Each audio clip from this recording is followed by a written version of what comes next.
Il y a quelqu'un qui est allé au village des valeurs, il a pris un gros radio-cassette, lecteur cassette Ghetto Blaster, il a commencé à le shaker, puis il entendait quelque chose bouger à l'intérieur. Lui, il pensait vraiment que c'était la prise d'électronique, c'est la prise pour le brancher, qui était lousse à l'intérieur, donc lui, c'est pas cassé la tête, c'était 5$.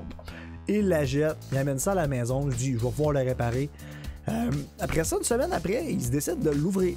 Il se dit, oh, je vais le réparer, tout ça. Ce qu'il trouve à l'intérieur, c'est une arme à feu, un pistolet Ruger de calibre 22, qui était caché dans le fameux radio-cassette. C'est épouvantable. Hey, il y a une arme à feu là-dedans. Lui, il dit, j'ai l'impression que c'est une arme pour commettre un crime ou qu'il a commis un crime. C'est quelqu'un qui voulait pas avoir de permis.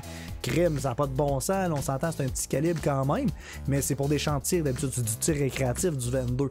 Mais là, quand quelqu'un qui a commis un crime avec cette arme-là qui est non résolue, puis qui est allé cacher ça dans ce radio-cassette-là, là, on sait pas là, ce qui a pu s'arriver avec cette arme-là. On ne connaît pas l'historique de l'arme, mais pas du tout.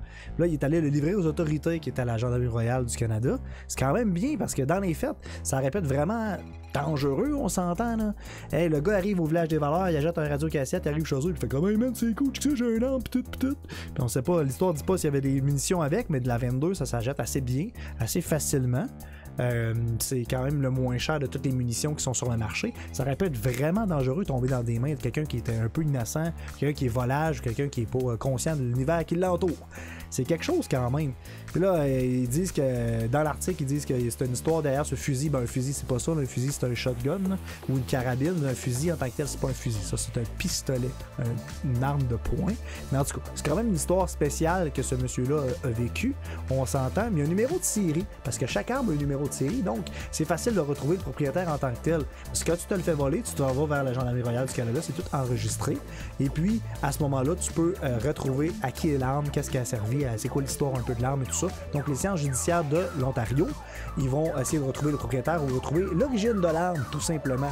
Écoutez, là, il s'en passe d'affaires bizarres. Prochaine fois que vous allez dans un pawn-shop, vous shakez quelque chose un petit peu, vous trouvez quelque chose qui fait du son, là.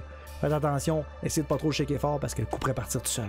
Non, c'est pas vrai, ça part pas tout seul d'un coup. Il faut appuyer sur la détente, absolument. Donc, allez à la chasse au trésor, tout le monde. Let's go dans les pawn-shops! C'est Major Poker qui vous souhaite une maudite bonne journée.